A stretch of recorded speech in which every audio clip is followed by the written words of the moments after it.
¿Cómo se vive un trasplante de endotelio de primera mano? ¿Cómo una cirujana de córnea aprende las últimas técnicas y experimenta los desafíos en el quirófano? Hoy te lo contamos.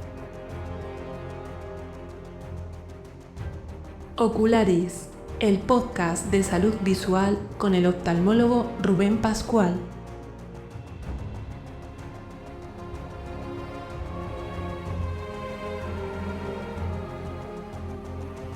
Bienvenido al episodio 3 de marzo de 2026. Comenzamos.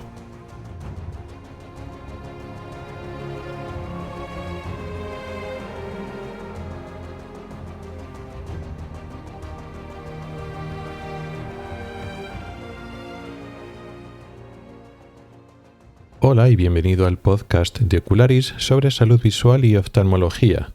Soy Rubén Pascual, oftalmólogo y divulgador a través de este podcast y del blog ocularis.es. Este es el episodio 3 de la 10ª temporada, correspondiente al mes de marzo de 2026.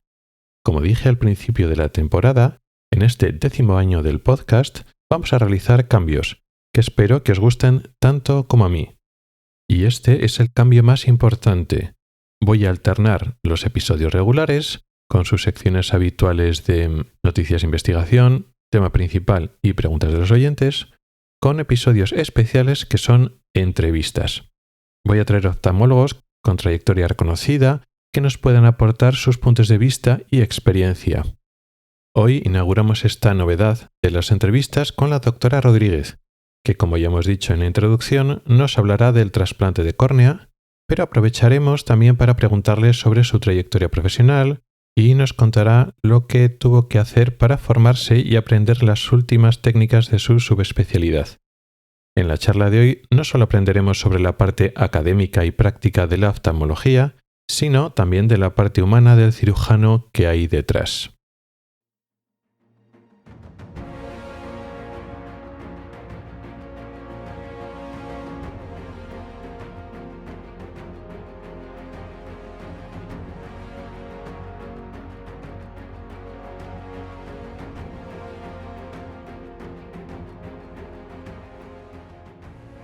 Para mí es un auténtico placer comenzar esta etapa del podcast de entrevistas con la invitada de hoy. La doctora Rodríguez Calvo de Mora es especialista en córnea, superficie, cataratas y refractiva. Es una autoridad a nivel nacional e internacional en el campo de la córnea y la superficie ocular, y me atrevería a decir que sobre todo en el trasplante de córnea. Ahora nos lo contará ella misma. Tiene una gran actividad académica y docente, cuenta en su currículum con numerosas publicaciones científicas, colaboradora y editora en diversas revistas de oftalmología. También es invitada habitualmente a participar en los congresos de su campo para compartir sus conocimientos. Hola Marina, muchas gracias por aceptar la invitación y venir a Ocularis. Muchas gracias a ti, Rubén, por la invitación. Me hace mucha ilusión. Si te parece bien, revisamos un poco tu trayectoria profesional para los oyentes que no te conozcan. Estudiaste la carrera y especialidad allí en Málaga, ¿verdad? Sí. Pero hiciste, que esto es un poco interesante para todos, pero para mí en especial, hiciste un fellowship y luego trabajaste como adjunta en Rotterdam, en Holanda, ¿verdad? Durante una temporada. Sí. Cuando yo terminé la residencia, estuve una época trabajando como oftalmóloga general, pero yo me di cuenta de que podría darse mejor algo más focalizado. No tanto pasar muchos pacientes al día sin luego hacerle un seguimiento.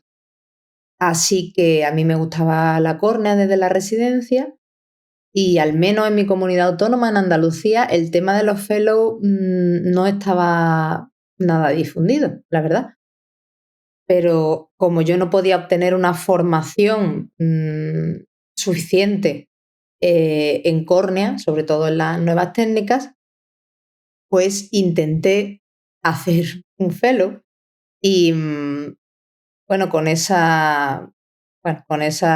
atrevimiento que tiene la juventud y un poco porque tampoco sabía dónde mirar, no había ni hay tampoco muchísimos fellows de córnea quirúrgica o de trasplante endotelial, pues intenté hacerlo en el lugar donde se estaban creando esos trasplantes. El doctor Gerrit Melle de Rotterdam, de Holanda, fue el que describió la descematorrhexis, un tipo de queratoplastia lamelar anterior previa. Tiene la patente del Vision Blue. Y también describió la de SEC, que no es lo mismo que la de SAIC, luego lo hablamos, pero un trasplante totelial.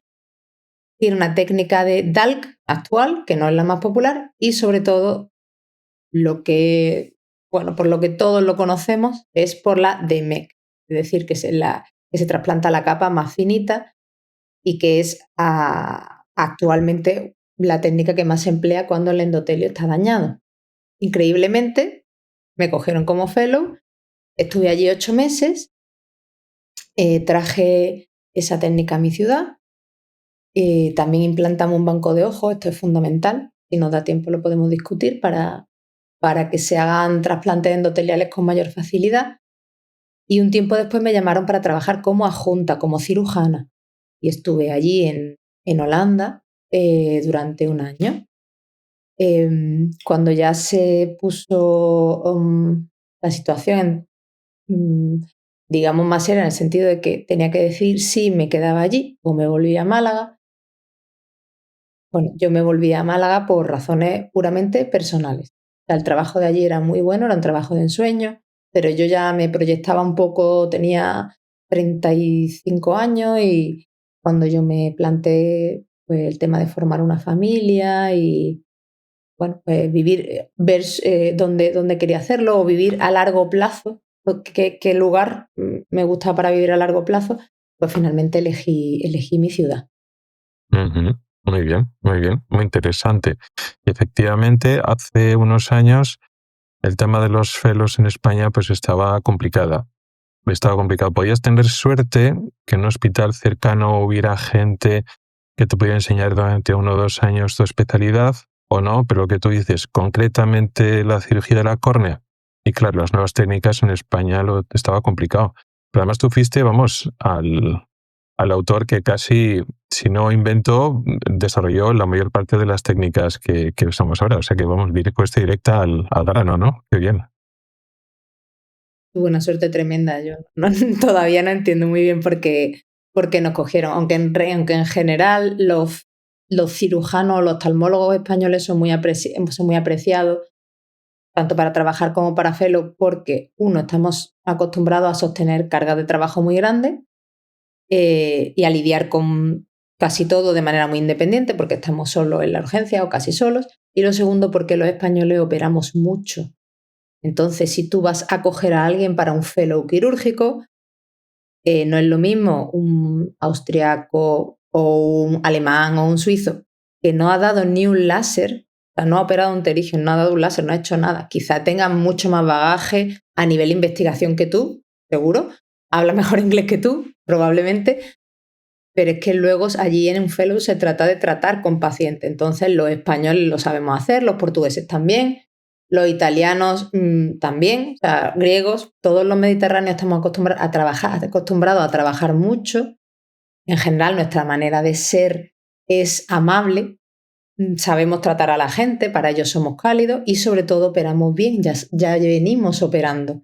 Entonces, claro, a la hora de estar en una clínica pues totalmente privada, aunque no sea privada, simplemente a la hora de enseñarle a alguien, bueno, es que allí hay personas que no han cogido que no han operado en un microscopio, habrán estado de ayudantes. Entonces es una inmensísima ventaja que tenemos los residentes españoles cuando nos vamos fuera. Pero como dice, es que tampoco había muchas opciones para hacer fellowships. Estaba el Moorfields, pero bueno, eso siempre tenía una lista de espera tremenda y se guiaban por unos criterios a los que yo no podía acceder.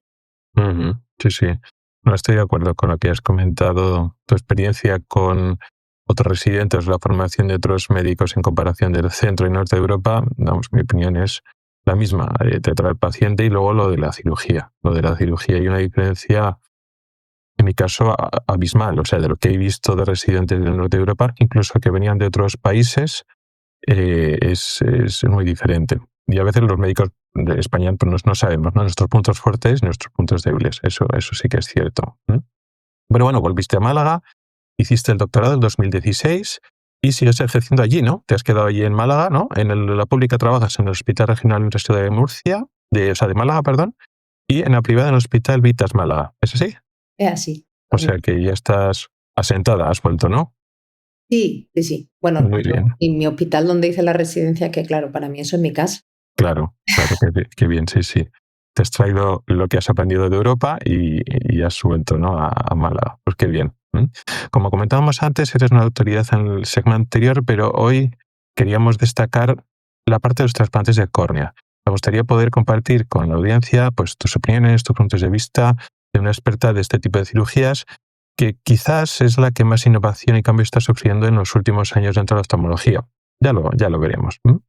Pero bueno, ya nos has comentado un poquito por qué te fuiste a Holanda, por qué volviste, pero ¿por qué elegiste esta subespecialidad? O sea, ¿qué es lo que más te atrae de la córnea y el segmento anterior en general? Que muy variado. Eso es lo primero. O sea, tienes en la consulta desde enfermedades autoinmunes, infecciones, ojo seco, trasplantes, queratocono, quemados. Tiene cosas muy urgentes, cosas más banales y es una mezcla de patología que es muy interesante, muy variada. Luego a mí me gusta la cirugía de córnea porque es muy manual. A mí me gusta hacerlo manual, o sea, los trasplantes son algo muy manual, poner los anillos de los queratoconos también es algo muy manual. Cuando resecamos tumores de superficie también es algo muy manual. Si tienes que hacer una queratoplastia de urgencia, por supuesto, una perforación compleja es algo muy manual. Y eso, o sea, el tema de que sea una cirugía, obviamente tiene sus pasos establecidos, ¿no? Sobre todo los trasplantes, pero que no es algo, digamos, como la catarata, ¿no? Que es muy reglado y siempre es igual, ¿no? No siempre es igual, cada catarata es distinta, pero es una cirugía muy estandarizada. Y la córnea tiene mucha variabilidad y las mismas patologías tienen mucha variabilidad. Eso la verdad es que a mí me encanta. Lo tercero es que los pacientes o mejoran, la mayoría, o ven. Es decir, a ti te puede venir alguien con un tumor, pues tú le quitas el tumor. Puedes tener que reintervenir, puedes tener que dar quimio, pero mejora. A ti te viene alguien con mucho dolor, quizás no le puedas dar visión, pero sí le puedes quitar el dolor, porque nada duele más que la córnea. Cada milímetro cuadrado de la córnea tiene 100 veces más sensibilidad que la raíz de un diente. Nada duele igual que la córnea. Entonces, cuando te quitan el dolor, también es muy satisfactorio para el paciente y para ti. Porque simplemente tú ves ese paciente que entra a la consulta totalmente derrotado, con el dolor, que no puede vivir, amargado, y cuando viene sin dolor, ya viene sonriendo, viene por su pie, viene, y es una situación, es algo que a mí me resulta pues muy satisfactorio. Y lo cuarto es que a mí los trasplantes me encantan. El concepto me gusta, la donación me gusta todo lo que hay detrás. En España llevamos 27 años seguidos siendo los líderes en trasplantes de órganos sólidos, no de tejidos. Pero creo que es algo que en España se hace muy bien y la ONT es una organización de la que nos tenemos que sentir orgullosos.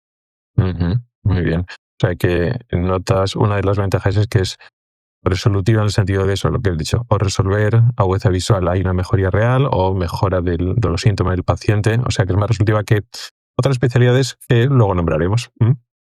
Muy bien. Dentro de lo que es la córnea, ya por especificar un poco, dejando también la superficular, las cataratas refractivas, pero dentro de lo que es la córnea médica y quirúrgica, lo que puedes hacer en el hospital, ¿qué es lo más complejo? ¿Cuáles son los desafíos?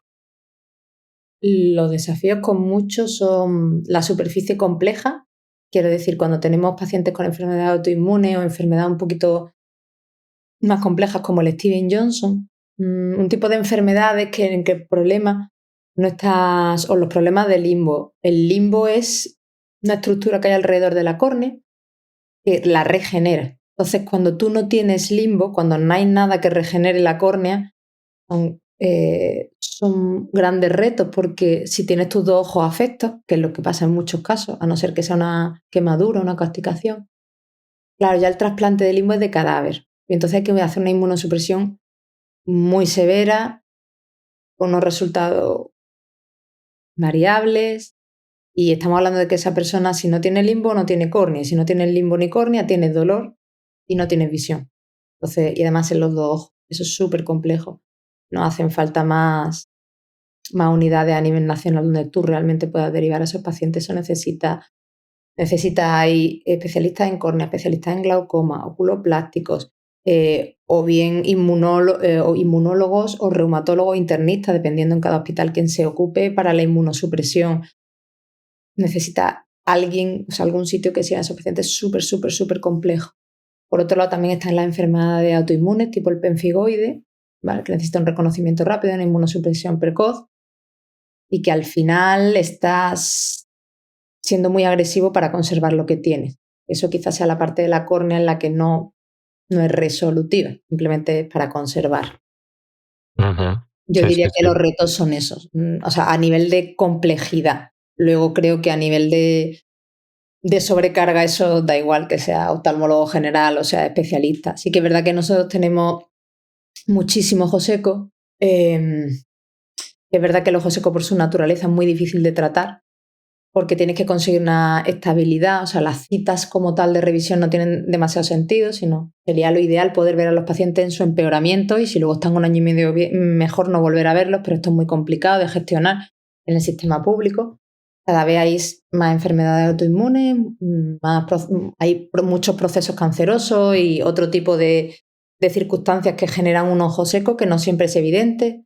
Y luego el tema neuropático, que el ojo seco neuropático hay que diagnosticarlo, pero el tratamiento en la unidad del dolor no es como el dolor, digamos, que puede ser de la hernia y tal. Es complicado también. Ujú. Sí, sí. Reto quirúrgico y reto médico, ¿no? Mm. Muy bien.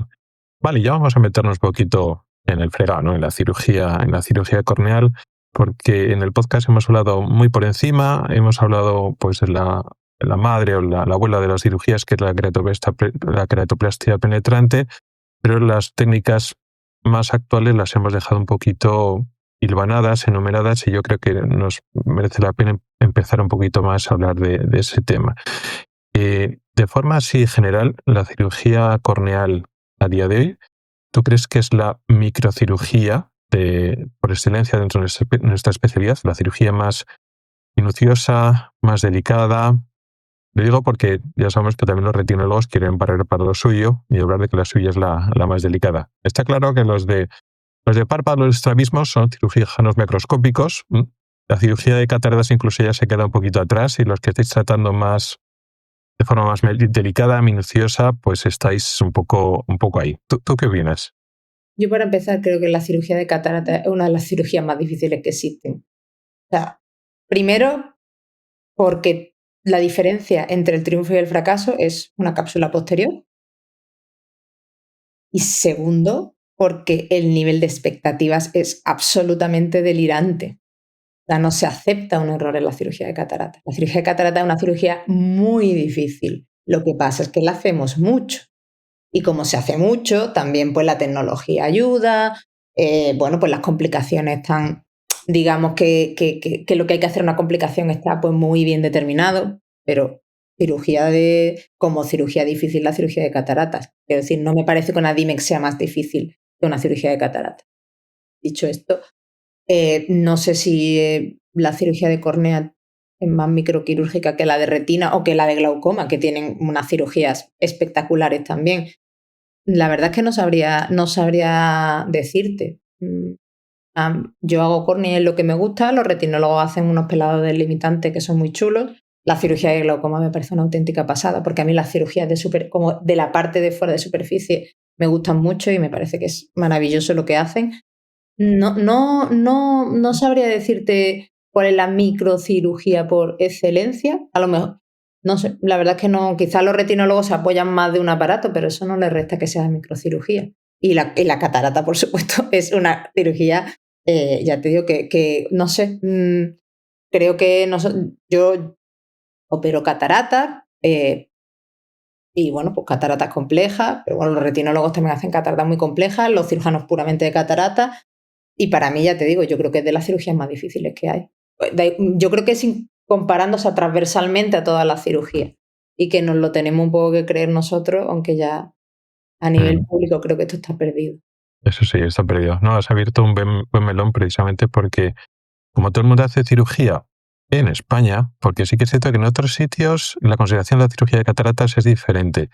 Yo me acuerdo cuando, igual te pasó también a ti, cuando yo me fui allí a Suecia, pues, ¿qué haces? Bueno, pues mi especialidad y tal, y luego cuando se enteran de paso de que yo quería seguir operando de cataratas, que eres especialista en cataratas. Bueno, especialista, pues, pero cataratas como todo el mundo. No, solo hay unos pocos oftalmólogos en Suecia que operan cataratas.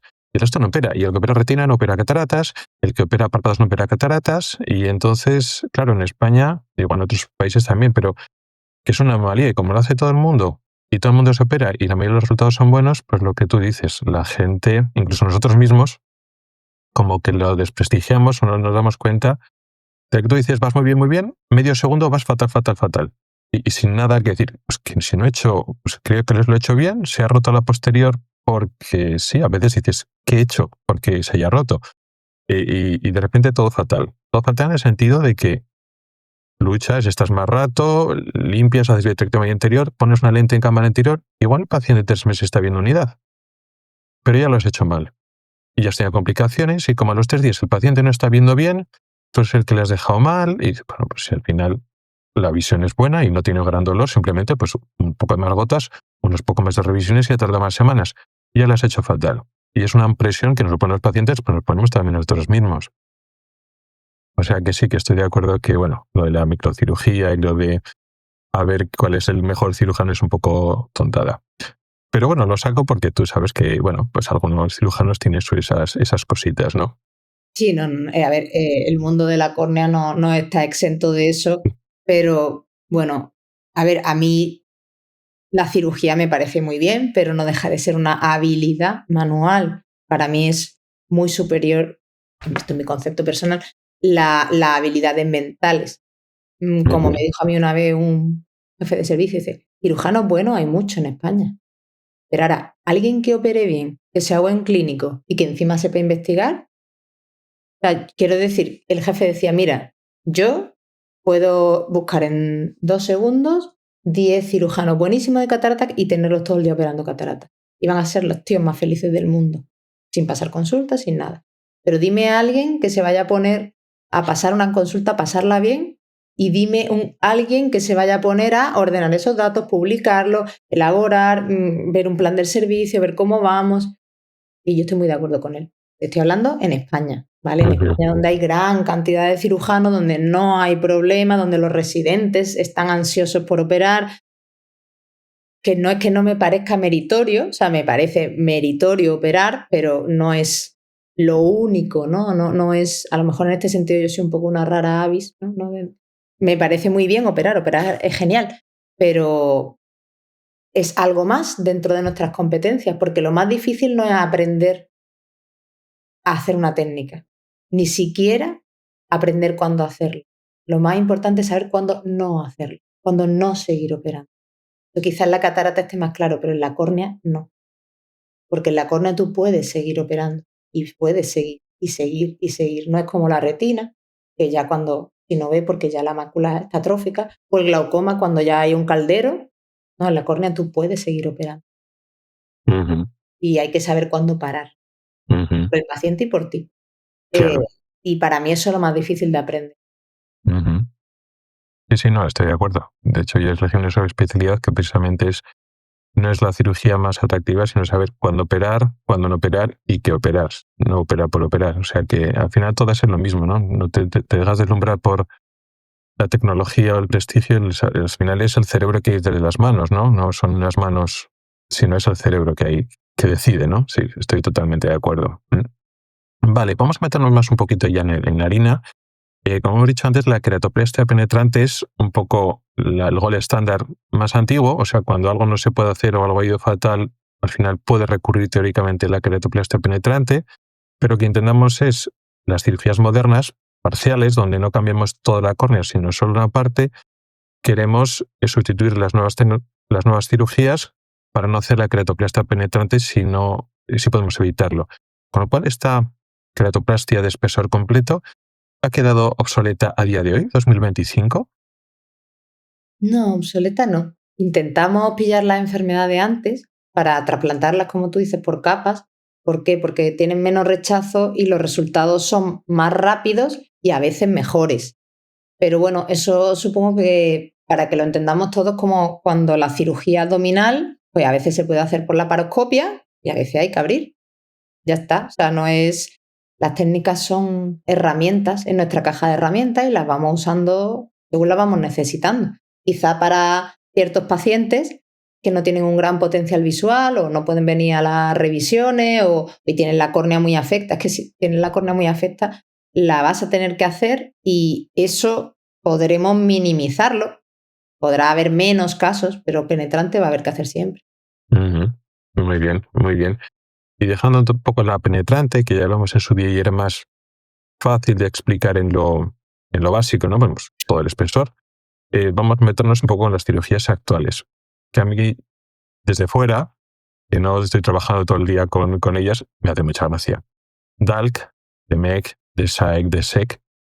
¿En serio hace falta todas estas nomenclaturas?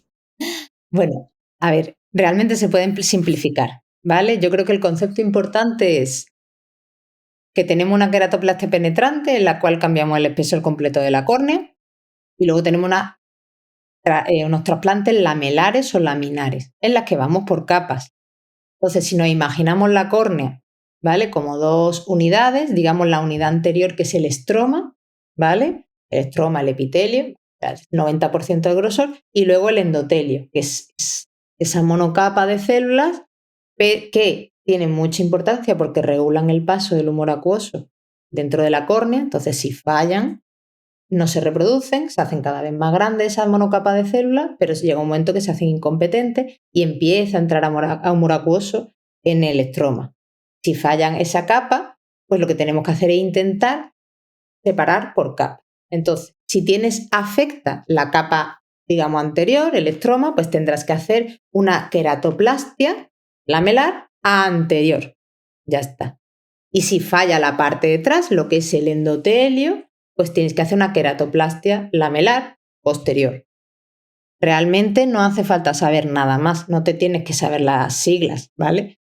No es necesario, ¿vale? Adelante, adelante, atrás, atrás. Ahora, es verdad que entonces, por su sigla en inglés, que quizás sean más confusas, pero que son las que en el día a día usamos, pues la anterior es deep anterior, hay una A. O sea, cuando tú veas DALC, hay una A anterior. Deep anterior, lamellar, queratoplastia lamelar anterior.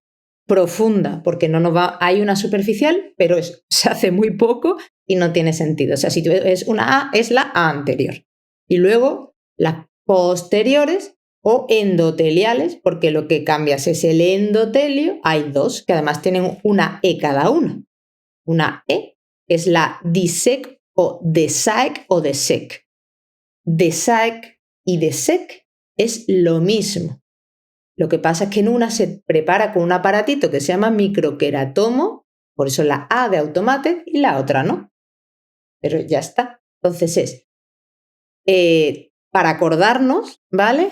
Tenemos que decir queratoplastia endotelial, en inglés es endothelial keratoplasty. Los ingleses lo ponen al final. Entonces, las dos técnicas van a terminar en EK.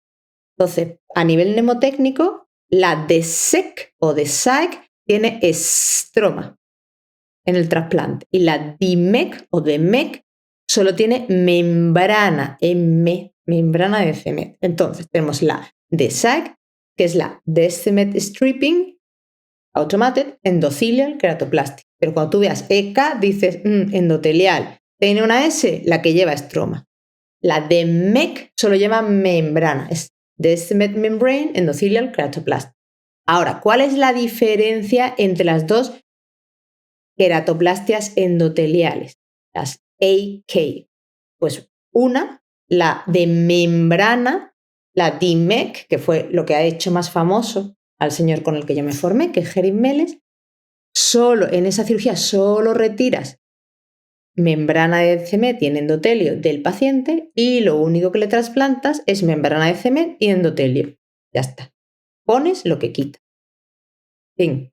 Injertos muy finos, difíciles de preparar, difíciles de manejar, porque es una monocapa de células con su membrana basal, son entre 10 y 20 micras, es una cirugía más complicada, ¿vale?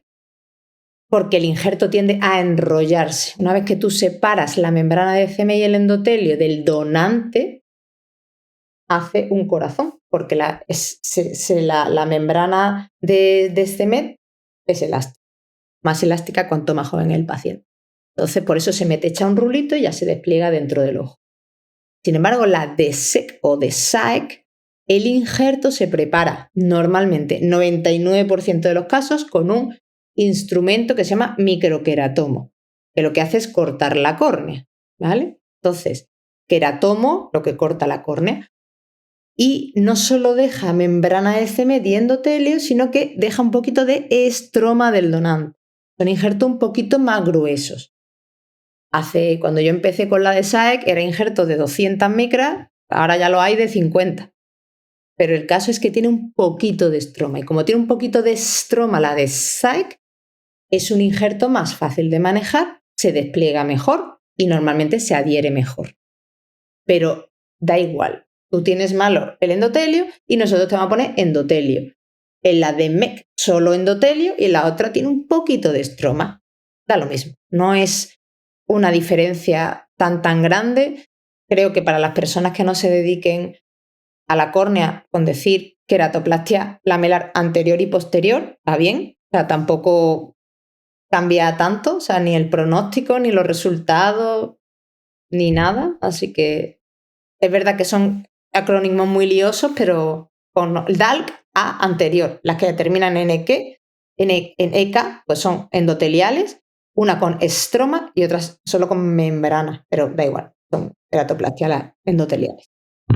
Muy bien, muy clarito. Así los 4 términos ya quedan claro, pues eso, en 2 conceptos, anterior, posterior.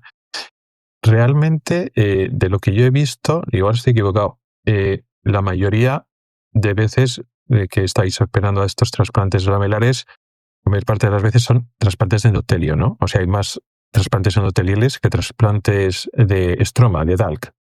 Vale.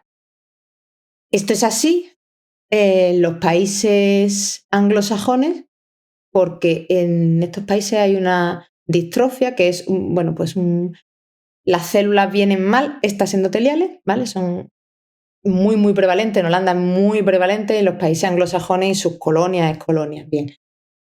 Entonces ellos hacen muchas DIMEC, de hecho la DIMEC se creó, entre comillas, para el Fuchs, para esa enfermedad, y va bien para todo, pero para esa enfermedad es perfecta.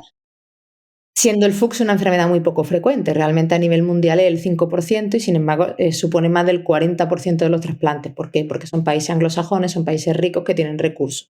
En nuestro medio, realmente, en España, hay Fuchs, pero no tanto. Los países mediterráneos, lo que más hay y a nivel mundial es queratopatía bullosa, es decir, después de una cirugía, normalmente de catarata, pero puede ser otro tipo de cirugía o porque hayas tenido la presión muy alta del ojo, esas células endoteliales sufren mucho y realmente pues ya no son capaces de contener el humor acuoso, que entra muy rápido y de manera muy aguda en el estroma. Es una patología totalmente distinta, porque eso era una córnea que antes de operarse no tendría muchas células, pero bueno, estaba ahí, y después de operarse de manera súper aguda, se encharca, para que nos entendamos. Se encharca y ya la córnea ya no es transparente, no puede hacer su función y puede llegar a doler mucho, lo que hablábamos antes. Por eso es bullosa, se forman unas bullas que pueden reventar, es muy doloroso.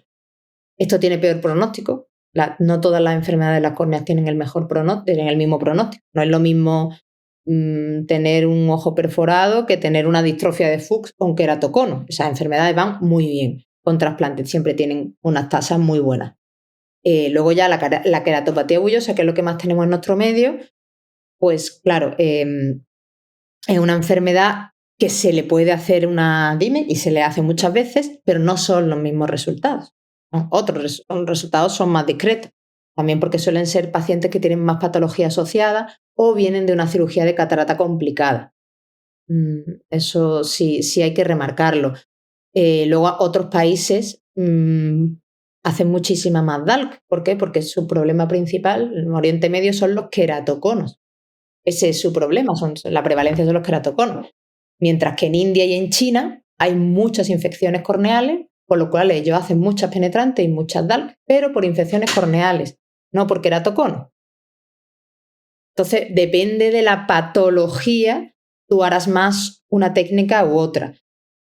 Nosotros, por supuesto, como nos dejamos de llevar por los anglosajones en todo, pues, bueno, hay una cierta tendencia mundial, ¿no? Hacerle una DIMEC a todo, porque sí, porque puedo. Porque en un ojo vitrectomizado, sin iris, con lente de carnevale, en vez de hacerle una de SAEC, que se va a pegar, y el potencial visual del paciente, pues, bueno, a lo mejor es de tal, pues no, yo le voy a hacer una DIMEC porque puedo. Bueno, pues eso creo que pasa en todos los ámbitos, pero depende de cuál sea la patología prevalente en tu medio, ese será el trasplante que tú haces, efectivamente. En conclusión, como tú dices, de todas maneras, todos los países occidentales hacemos más endotelial, ¿vale? Sea porque eres un anglosajón o un centroeuropeo, norte europeo y el FUX es muy prevalente, o seas mediterráneo, que no es tan prevalente esta enfermedad, pero sí las cataratas, pues se operan muchísimas cataratas, entonces mucha queratopatía bullosa. Antiguamente, pues no había tanta queratopatía bullosa porque no se operaban las cataratas, simplemente. Muy bien.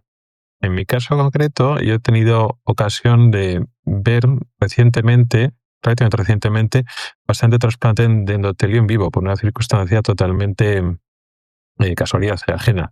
Porque en Gotemburgo, en Suecia, durante casi 3 años, pues nuestra cirugía, que dependía de anestesia general, pues teníamos unos problemas con el anestesista, operamos solo a primera hora y entonces a la última hora, para rellenar ese medio quirófano, compartíamos quirófano con los de córnea y entonces, bueno, para no perder quirófanos, pues estábamos unas horas donde ellos operaban un poco, nosotros operamos cataratas para aprovechar.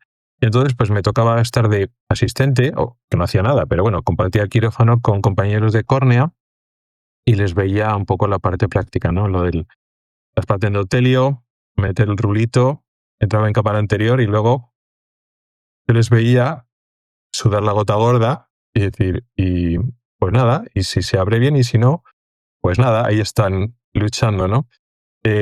Este tipo de trasplantes endotelios, que decimos que igual en nuestro medio es más frecuente, ¿no?, que los trasplantes anteriores, lo del rulito que has explicado de meter en la cámara anterior, es divertido, es estresante, es las dos cosas. ¿Cómo se hace? ¿Qué pasa por la cabeza de un corneólogo cuando estáis en ese momento? Bueno, a mí es que es mi cirugía favorita, entonces tengo bastante sesgo. Claro, yo al principio, claro que sí, mis primeras cirugías cuando las hice solas en Málaga las pasé canutas, también porque no eran los pacientes con ojos azules gigantescos y un FUX que se veía muy bien. Claro, los pacientes malagueños, ¿en quién se te va a descompensar una córnea después de la cirugía de catarata? En un ojo izquierdo, una lente de 29, ¿no? Una órbita hundida y por supuesto va a ser una bullosa, no va a ser... Si yo hubiera tenido que esperar a un FUX de ojos azules, que los hay bastantes por yo vivir en Málaga, tenemos muchos donantes, lo cual es muy bueno porque hay muchos extranjeros, y también hay algo de FUX, no genético, digamos, de Málaga, algo hay, pero bueno, que hay muchos extranjeros. Pero, claro, yo al principio la pasé muy mal. O sea, cuando tú no tienes un control de la cirugía, pues como cualquier cosa, como tus primeras cataratas, lo pasas muy mal. Y luego no es que lo deje de pasar mal, pero bueno, ya has pasado por esa situación antes. Y no es como la catarata que se te rompe la cápsula y de repente aquello todo cambia. No, el rulito, si ya está en la cámara anterior, se trata de que tú lo despliegues, pero ya es hacer cosas en cámara anterior. Bueno, sí que puede pasar que de tanto echar suero tenga un glaucoma maligno, bueno, pues, o que el injerto pues se destiñe y lo tengas que sacar. Pero no es como la catarata, no hay esa sensación de entre el triunfo y el fracaso no hay nada, ya es cuestión de decir esto está dentro y este hay que desenrollarlo, ya está. Y cuanto más haces, pues más fácil te resulta o menos nervioso te pones, porque tú dices, bueno, ¿qué es lo peor que puede pasar? Que lo despliegue y no se me quede bien y tenga que hacerle un rebabbling o no funcione del todo, o tenga que hacerle otro. Bueno, es que eso no tiene nada que ver con el estrés de la cirugía de catarata. Mucho más estresante la cirugía de catarata. Al principio no. Pero la cirugía de cataratas, pues, creo que coincides conmigo que siempre hay un estrés basal. en la cirugía de DIMEC, ese estrés basal va bajando muchísimo con respecto al tiempo y luego ya vas teniendo tus truquillos, ¿no? Ya vas teniendo o ya simplemente por cuando carga el injerto ya dices, este va a dar que hacer. Entonces ya vas como diciendo, bueno, este es un injerto difícil, venga, vamos a ir con calma, tal. Ya te digo, nosotros por tener el banco de ojos, en el que, bueno, nosotros mismos preparamos los injertos, no tenemos un banco de ojos como en Barcelona que hay técnicos, lo preparamos los de córnea. Pero bueno, y esto es un banco de ojos público que sirve a toda Andalucía oriental, Málaga, Granada, Almería y parte de Cádiz, me parece. Estamos tejido precortado, o sea, si tú pides, yo quiero una DIMEC, yo quiero una de SAEC, tenemos una lista de espera única y como tenemos córnea suficiente, pues, o sea, somos autosuficientes en tema de córnea. Entonces, bueno, eso te elimina mucho el estrés. Yo no tengo que preparar el injerto mientras entra el paciente. Yo ya sé que el injerto está preparado y validado. Y que si fallo no tengo una lista de espera de 6 meses. Entonces, entrar con eso en quirófano, entrar con la mitad hecha. Y luego ya es cuestión pues, de intentar inyectarlo despacito, intentar inyectarlo así, porque si lo inyectas así, lo colocas, ya dependiendo de la técnica de cada uno. A mí me gusta, le pongo una burbujita en medio, hago así, se la quito y abajo. Hay DIMEC que duran literalmente 15 minutos y DIMEC que duran 1 hora y media. Eso sí, es un poco imprevisible. Pero no, yo voy mucho más tranquila a un quirófano de trasplante que un quirófano de cataratas, la verdad. Interesante, sí. Sí, no, y es un poco lo que comentábamos, que ya hemos dicho antes, lo de la catarata, que al final no sabes qué has hecho mal. A veces sí, dices, vaya, aquí he ido muy rápido, tal, pero hay otras veces dices, ¿por qué? ¿Qué he hecho aquí? De repente tú dices, juro que la cápsula estaba rota cuando había entrado, porque dices, no sé qué narices he hecho, o bueno, sí. Y ese estrés basal que tú dices, pero bueno, no está bien saber que, porque ya los huecos son cero expresivos, pero yo cuando les veía pegarse con el endotelio y que se enrollaban y que hacían maniobras y tal, digo, debe ser estrés, pero bueno, al final lo que tú dices, tú piensas, después de que llevas ya mucho tiempo operando, dices, a ver, ¿qué es lo peor que puede pasar? ¿Qué daño le estoy haciendo al ojo? ¿Está saliendo vitrio? ¿Estoy traccionando de la retina? ¿Se me ha caído algo a la mácula? No. O sea que sí, está bien ese cambio de chip y decir, oye, pues mira, estoy intentando mejorar al paciente y no le estoy haciendo daño realmente, ¿no? Y luego un paciente, obviamente el de cataratas también ve mal, pero que el approach del paciente, o sea, el paciente, cómo tú te enfrentas al paciente y cómo el paciente se enfrenta a ti, no tienen nada que ver. Porque aunque todo está banalizado, lógicamente los pacientes que se operan de DIME quieren ver al día siguiente, y los de DESAEC y los de penetrante, y no entienden los de penetrante que hay que quitarle los puntos al año, no entienden por qué no hay algo mejor, si lo hay, en la DALC, pero no todo el mundo se lo puede hacer, que los puntos se quitan en la DALC a los 6 meses. Todos quieren que no le duela y ver al día siguiente. Yo creo que eso es algo universal, o sea, no. Pero hay más tolerancia al fallo en los trasplantes. Un poquito más, no te creas tampoco, porque yo creo que esto es un tema social. No creo que la catarata es, digamos, ya un tema de la banalización es tremenda. Como te dicen los pacientes, es que era una simple catarata. Simple nada. Y yo siempre le digo esa respuesta. Una trasplante de córnea es igual de difícil que una catarata o la catarata más difícil, pero nadie se lo cree. Y yo, al menos ahora, sí que tengo esa tranquilidad que te digo y sobre todo que lo puedo arreglar yo. Yo no necesito un cirujano de retina si se me cae un trozo. Entonces, el hecho de poder resolverlo tú, quizá no es en el momento, pero en un momento posterior, ostras, también, ¿no? También te hace sentirte más seguro. Sí, eso también ayuda. Y lo que comentabas, la mentalidad del paciente que sabe que está enfermo, que tiene un ojo enfermo, que tiene una córnea enferma y que tú haces lo que puedes, pero bueno, tiene su tasa de complicaciones o de que no vaya todo bien y que tiene que tener paciencia. El que viene con catarata no viene como enfermo, viene, bueno, tengo un ojo sano, veo mal. No digo que como si fueras a la óptica para cambiar las gafas, pero como, bueno, con expectativas muy altas. Es decir, no me puede ir mal porque no me pasó nada y esto de la cirugía la hace todo el mundo. A mi vecina le ha ido muy bien, a mi mujer le ha ido muy bien y a mí me tiene que ir, al día siguiente tengo que ver perfecto, porque a los demás le pasa eso, ¿no? Un trámite. Sí, es un gran problema. Respecto a los resultados visuales, ya has un poco adelantado un poquito, pero con el trasplante endotelio, ¿no? Quizá es lo más frecuente y bueno, ya has comentado que es lo que más te gusta. ¿Cómo son los resultados visuales en general? A ver, es verdad que es difícil medir porque habría, como te he dicho antes, habría que comparar manzanas con manzanas y peras con peras. O sea, Fuchs entre sí, Bullosa entre sí, Queratocono entre sí. Esto se ha hecho, hay un montón de estudios. Pero a mí me gusta el concepto, aunque sea muy antiguo, pero a mí me parece que sigue teniendo validez. Antiguamente, ver la mitad, el 0,5 corregido, se consideraba un éxito del trasplante penetrante. Vale. Entonces, para que nos entendamos, hablando en general de todas las patologías, sin tener que entrar en una por una, a mí este concepto me parece muy clarificador. El 50% yo lo alcanzo en el 80% más o menos de las queratoplastas penetrantes al año. Al año. Porque al año le quito los puntos a la queratoplastia penetrante.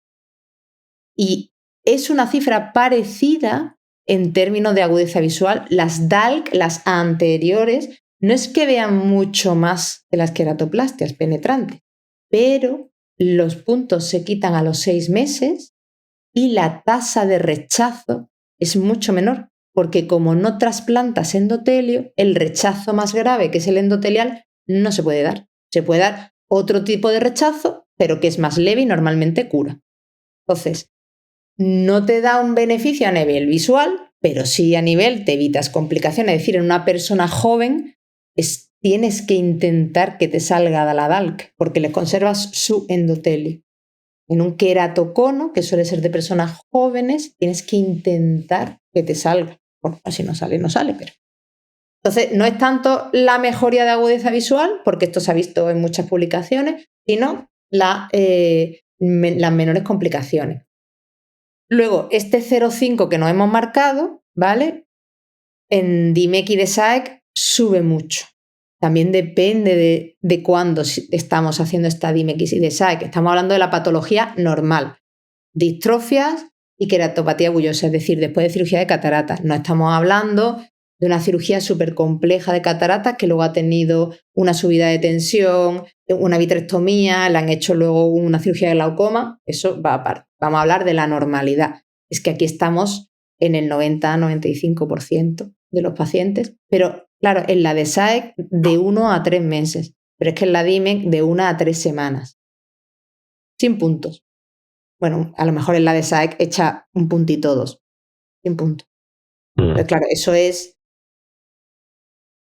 Si tú has hecho trasplantes antiguamente o haces trasplantes antiguamente y ves a tu Fuchs ideal con tu ojo azul, no muy descompensado, ya operado de catarata, una cirugía de catarata sin incidencia, y a lo mejor no es que vea muy mal negro sobre blanco, pero tiene muy mala sensibilidad al contraste. Es decir, se levanta por la mañana y no ve por el centro hasta que pasan 2 o 3 horas. No reconoce las caras, se deslumbra con la luz, no ve los colores, es muy invalidante cuando tiene mucha... la difracción de la luz que hacen estas, bueno, unas estructuras que se llaman gutas, que es característica de esta enfermedad, o bueno, simplemente una queratopatía bullosa es que no ven nada. Estos tardan un poquito más en recuperar, ¿eh?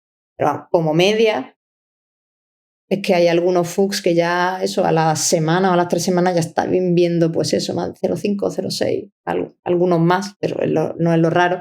Y a lo mejor una bullosa pues que al mes ya está viendo, no el 100%, pero ya está viendo mucho mejor y a los 3 meses ya está viendo muy bien. Entonces, claro, es una rapidez son resultados mejores y más rápidos y la tasa de rechazo con respecto a penetrante es mucho más baja. En DSAE que está entre 5 y 10 la tasa de rechazo y en DIMEC en un 2%, 2,5%. Claro. Que es muy, muy, muy ventajoso. Cuando salen bien y se puede hacer, pues claro, son ideales y es normal que, bueno, que yo voy a decir que los oftalmólogos estemos emocionados, ¿vale? Los pacientes no tanto, porque ellos no conocen otra cosa. Quiero decir, a ellos les ha pasado eso y es como, bueno, la evolución normal es que yo al mes esté viendo esto. Ya, normalmente, bueno, tú sabes que el método infalible para saber si una cirugía está bien hecha es si al paciente le pica el ojo. Sí. Es decir, cuando el paciente viene y te dice, ay, yo es que me pica, y dice, bueno, eso es que ve bien, porque si no estaría diciendo, oye, que es que no veo, ¿no? Entonces esto, no sé si me explico, pero si la recuperación es esa, pues la mayoría de los pacientes, probablemente sea culpa nuestra también, no están haciendo la reflexión de, oye, qué maravilla, que es que yo no veía y veo. Por alguna razón, al menos en lo que yo veo, no diferencia aquí público-privada, por alguna razón nuestros pacientes, sea de catarata, sea de córnea o sea de otras especialidades, es verdad que hay retina y glaucoma, pues quizá no pueden hacer tanto esa reflexión porque no son cirugías de ese tipo, pero bueno, no hay una satisfacción. Quiero decir, muchas veces estamos más satisfechos nosotros que ellos. No sé hasta qué punto eso es un problema también en otros países o es algo propio de España o no lo sé, pero que los resultados son mejores, eso es obvio. Sí, no, es impresionante lo que has dicho. Las de MEC que ganen tanta visión y tan rápido en el paciente candidato, que el resto de la córnea esté bien, que no está muy fastidiado el estroma y todo eso, esos fuchs no muy pasados, que en pocas semanas estén viendo tanto que esté toda la córnea tan transparente, es fantástico. Entiendo que los cronólogos estéis emocionados y da la sensación de que va a correr riesgo un poco lo que pasó con la catarata.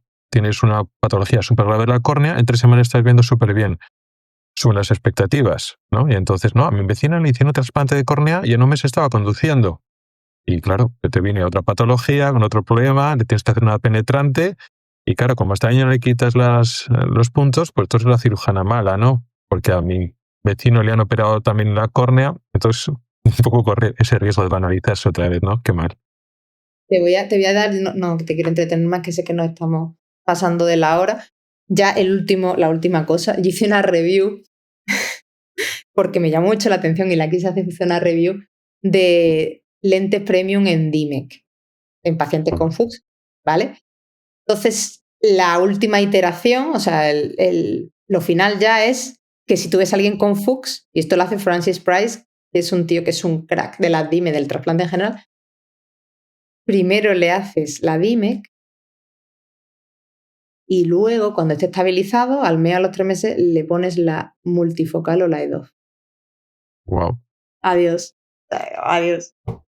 Sí, así. Porque... Así no estamos. No sé, estamos custom como... surgery, ya va a ser otra, como tú dices, esto ya va a ser otra custom surgery. Sí, sí.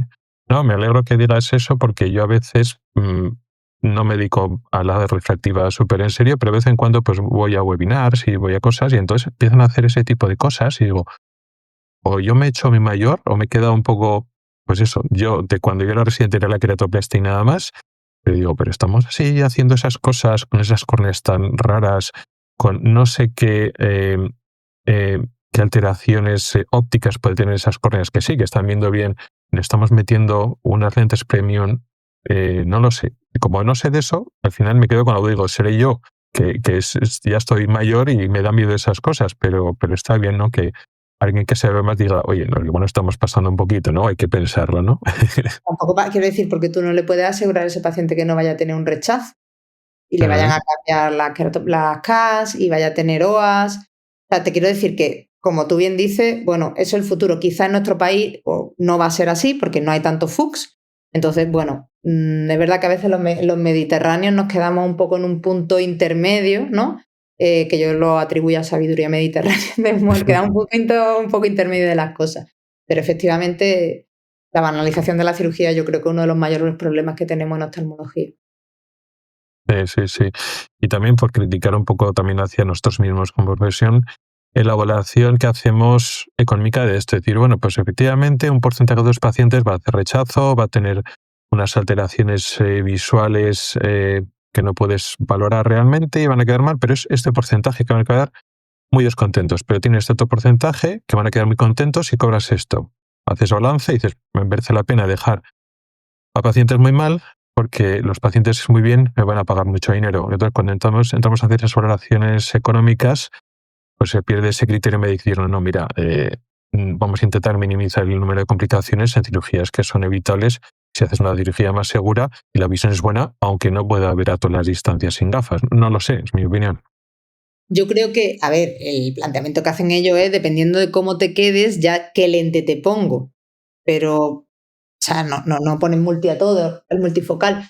Pero claro, es que aunque tú le pongas ahora esté perfecto, si opera a alguien con 65 años, que le pueden quedar 30 años de vida, 25, no sabes qué va a pasar con ese trasplante en todo ese tiempo. Entonces, bueno, a ver, soluciones hay, no me voy a meter, le puedes poner una monofocal y delante ponerle, si tiene muchas ganas, una de estas de add-on. No sé, hay soluciones, pero que ya el hecho de que no estemos planteando esto, no, ya un poco, Sí. yo lo veo un poco demasiado. O sea, Sí. Sentido común, ¿no? Sí, no, ya cuando aviso, cuando empiezan a meter las multifocales en el concepto, yo hace muchos años cuando empezaron a meter eso ya de mi terreno, las multifocales en los niños o en adolescentes, porque sí, a mí me daba un jamacuco. Pero bueno, pues lo de siempre, pues el dinero manda a veces o publicar, no lo sé. Pero bueno, menos mal que no. Igual llama la atención, pero no todos los oftalmólogos estamos en ese tema.